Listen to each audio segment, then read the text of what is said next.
YouTube? How you doing? You already know.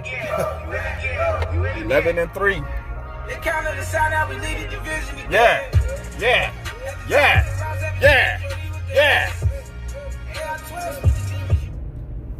Shout out to the two. What's going on, everybody? It's your boy KDG. And what up, KDG? What's going on, man? Post game. Listen to your shit later. What's going on with you, Pack Nation? Shout out to all of the Pack addicts out there. Victory Monday, as you can see, I'm up bright and early over here on the West Coast, California to be exact. And I ain't got shit to do. Just driving around because I had a lot on my mind last night. And actually I was at my homeboy, he a Cowboys fan. Shout out to you, Raymond. Was at his house last night chopping it up about this crazy ass season that his Cowboys and the Packers have been dealing with. He was concerned about the Eagles winning. I told him, I said, man, it's good if the Eagles win against the Redskins. I told him the Eagles was going to win against the Redskins. He was blowing my phone up. Oh, the Eagles finna lose. I said, bruh, it's still like 8 minutes left in the game and they playing against the damn Redskins. You act like Carson Wentz ain't gonna figure out this shit and try to win the game, especially when he got the nonsense or the nonsense from the receiving core he was dealing with before. He got them out of the way, man. When you get guys in there that want to get playing time, they're going to go out there and try to perform at the best of their abilities because they want to win. They want to be on the field. They want to have an opportunity. So shout out to those guys that showed up for the Eagles. I mean, them being down with all of these injuries with their receiving core. You got to have guys that step up, man. You got to have guys that step up. That's just how it is, and that's just how it is in football, man. You have to instill a sense of urgency in the football players to let them know, like, man, we out here on the football field to win games, man. All of that locker room bullshit, all of the media bullshit, let that shit go. It's all about what you do on the damn football field. So shout out to the Eagles, man, Carson Wentz had a hell of a comeback game. People talking shit, oh, it's the Redskins. Yeah, it's the Redskins. The Packers struggle with the Redskins. You know what I'm saying? Like I said in the last video, every team is going to approach you differently, whether they got a bad record or not. You know what I'm saying? We done seen some good teams get their ass kicked. The 49ers lost yesterday to the Falcons, and I called that on your chat, KDG. All of y'all picked the Niners. I was like, are y'all crazy? The 49ers missing like 6 starters on their defense. But that's just an example that tells you that you don't know what to expect. I mean, shit, we lost to the damn Chargers, and then they get blown out by the Vikings at home in the same stadium we played in. Yeah, it might be late in the year. Yeah, Phillip Rivers look like he looks like he's giving up, but still, man, you got to go out there and you got to leave it all out on the field. So, all of y'all, shout out to EDP. I appreciate, some of the subscribers that came over here from his channel. I appreciate that, but y'all need to stop with the EDP don't know what the hell he talking about. I don't know nobody. Put it like this: out of all of the football fans I have, come to get to know, talk to, EDP knows the Eagles. He really knows the Eagles, man. Just like when he talked to me about the Packers, I really know my team. You know what I'm saying? If you're a fan of a football team and you talking to somebody else from a different fan base, they're not gonna tell you what you should be seeing about your team that you already see. You know what I mean? So shout out to EDP, shout out to the Eagles, shout out to Philly 500. That was a hell of a game. I miss Philly 500. His live game commentary, man. I wish I was able to see that, but I was listening to Tom Grassi. Shout out to him. But yeah, man. Now let's get into the Packers. We are 11-3, headed to Minnesota, and we know it's a primetime game, and we all know how we all know how Kirk Cousins performs during primetime games. I think Delvin Cook got hurt. I think he got hurt again against the Los Angeles Chargers. I don't know how healthy he will project to be throughout the week, but after seeing that Bears game and listening to Tom Grossi, and I went back to watch it. The defense looked, even though it was Mitchell Trubisky, I mean, Mitchell Trubisky was still making plays on the field. Teams are going to do that. Teams are going to make plays. Some teams might not. But for the most part, teams are going to make plays. And the way that defense was flying around that ball on Sunday, I think this was the fastest and the quickest I've seen this defense play. Even Kevin King, who was kind of questionable on the doubtful side of things, came out there and did some good things. Jair Alexander, you got to start catching these interceptions, man. We get into the postseason, and you getting those interceptions are going to be crucial and very vital to the offense and the defense. You know, you get a turnover, it gets the defense more juiced up to go out there and try to get the ball back when they get back on the field again. So we got to make sure that when we get opportunities to intercept the ball, I think it was somebody else who dropped the intercept. I don't know if it was Adrian Amos or anything like that, but yeah, if we get opportunities to take the ball from the other team, we just got to make sure that we take the ball. I mean, dropping these interceptions and not grasping the fumbles, we got to get on top of that. We got to clean that up. As far as the offensive line looked great. You know, we contained Khalil Mack. I don't know if he got a sack or I haven't looked at his stat line, but for the most part, we contained Khalil Mack. Aaron Rodgers, he looked like he had a spring in his step. Out there moving around in the pocket and running up the field. He looked like he had a spring in his step.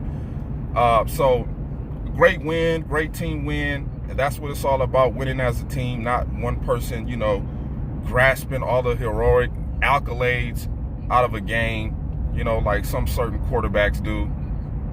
I'm not going to put no names out there, my homie. But, yeah. Now let's get into what I really want to talk about is the reporters after the game. You reporters after the game. Aaron Nagler, I forget the other guy's name, other guy that was up there asking questions to Aaron Rodgers. Keep asking the tough questions. I don't give a damn how irritated you get at the questions, Aaron Rodgers. You're going to have to answer the questions of why this offense keeps being a little stagnant. Shout out to Aaron Nagler for asking the tough questions. Aaron Rodgers got a little pissed off at what he said. I wouldn't say that. That's a little unfair to say. No, it's fair to say. He's fair to ask those damn questions, man. You know, every damn week when you and Matt LaFleur get in the presser, they're asking y'all about the offense. When is it going to click? So far, we only seen a glimpse of what this offense could do, and that was against the damn Raiders. That was against the damn Raiders where Aaron Rodgers had that big game. And I understand, Packer fans. I understand. We want to see one of those Hall of Fame Peyton Manning type, you know, where he throwing 5 or 6 touchdowns in a game. This offense, can this offense produce that? Yes, it can, because we've seen promise of that when we played against the Raiders. It's basically, I hate this Kyle Shanahan, Sean McVay.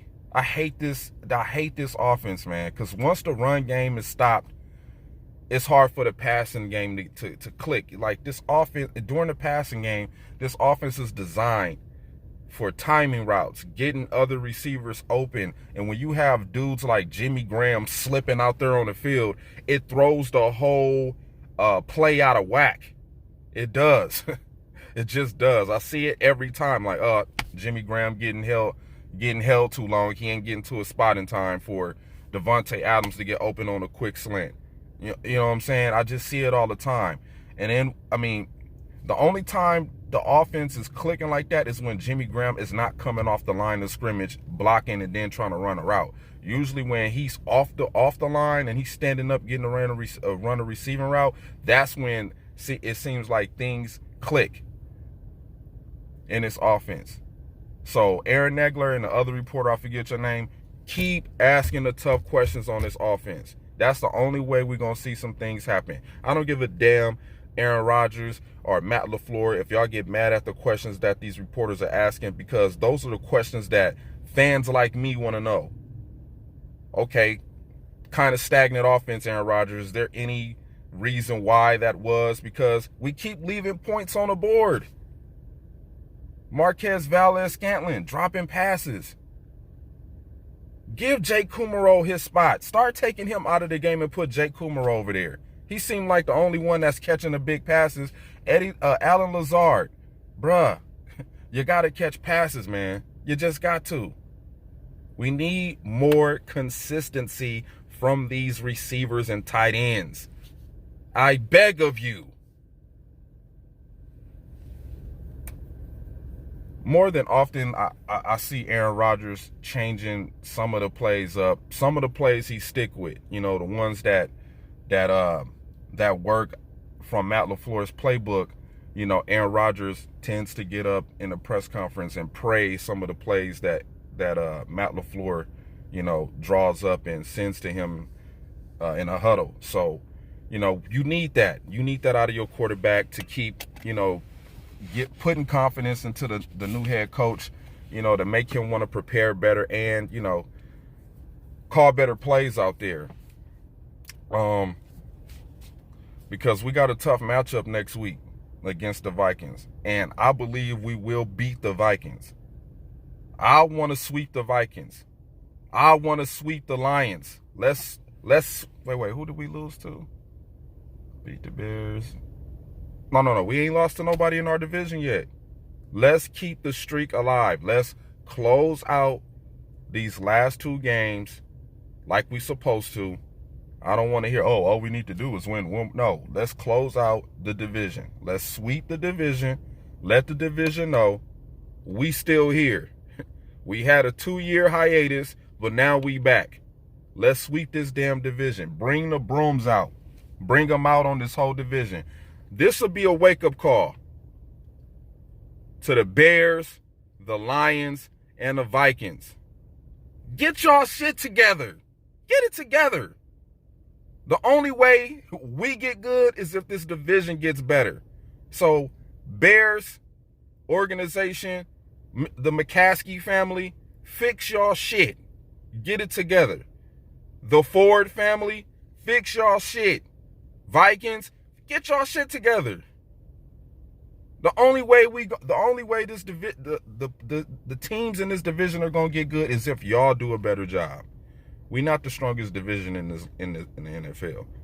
We probably up there as one of the strongest divisions up there due to the record and the records of the teams, opposed to, like, you know, the NFC South, the NFC East. You know what I'm saying? Our division is better than those two divisions, but in the NFC conference, we're probably the second hardest division in the NFC conference.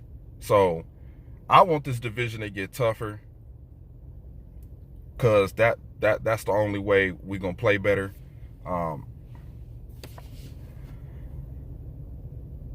So it only makes sense.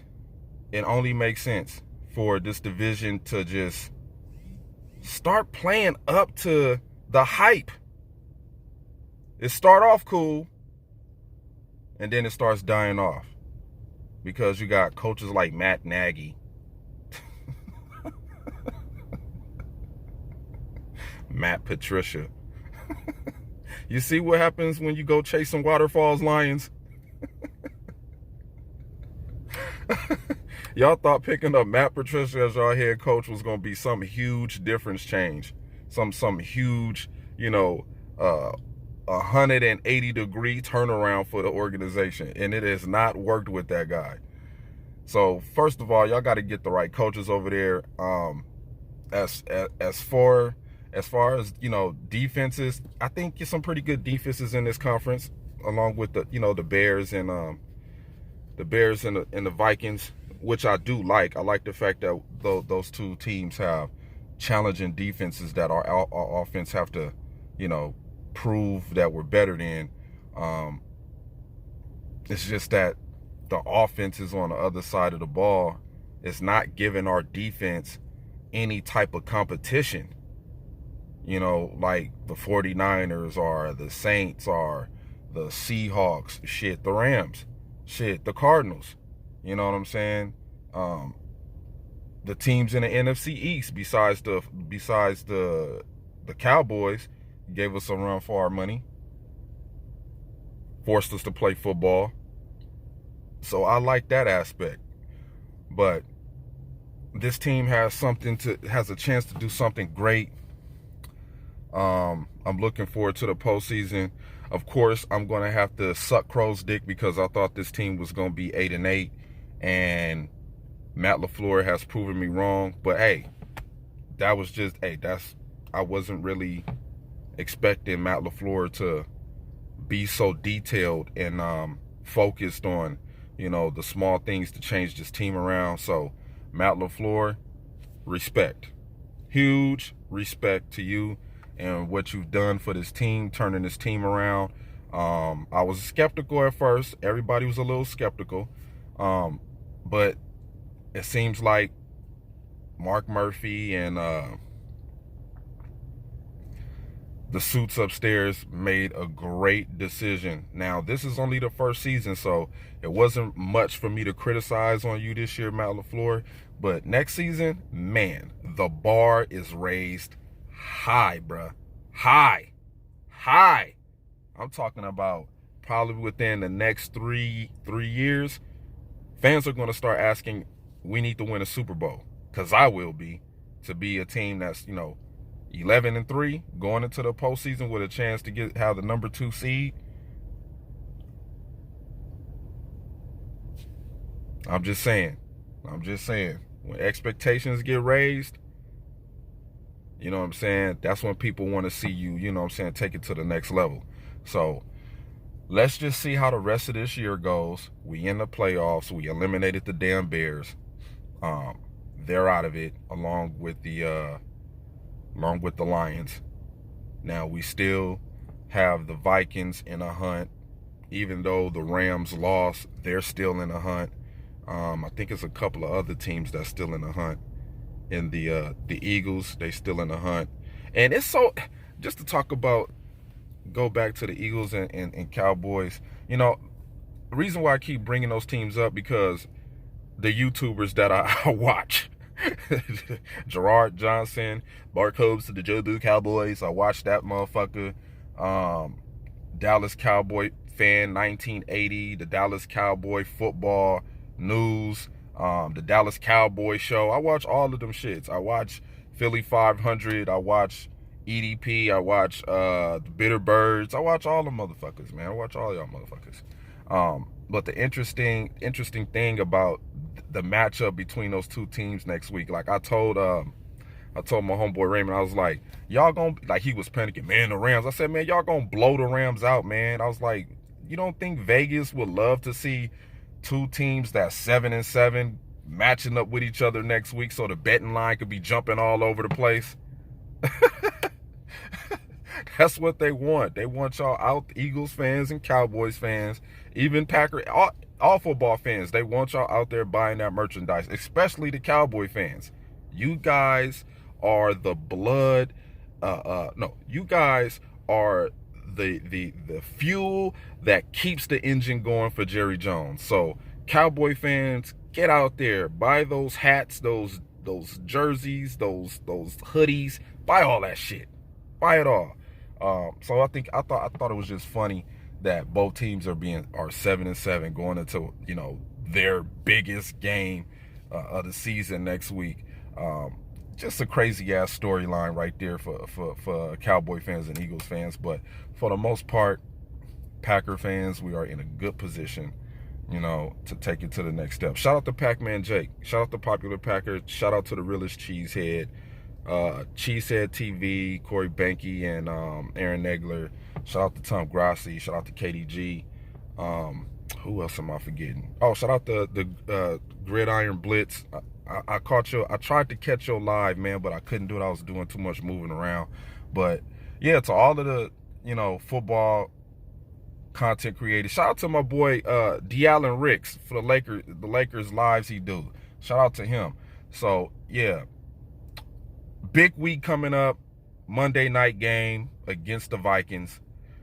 We get kind of a small little break in between this week where we could rest up, get prepared. But I want this Packer defense licking their chops. I want that D train blowing all that train smoke all through Minnesota. And with that being said, man, it's your man King Howie, Cage TV. Shout out to y'all. Shout out to the subscribers. And happy holidays and happy Victory Monday. You already know what it is. It's that G. It's that G thing.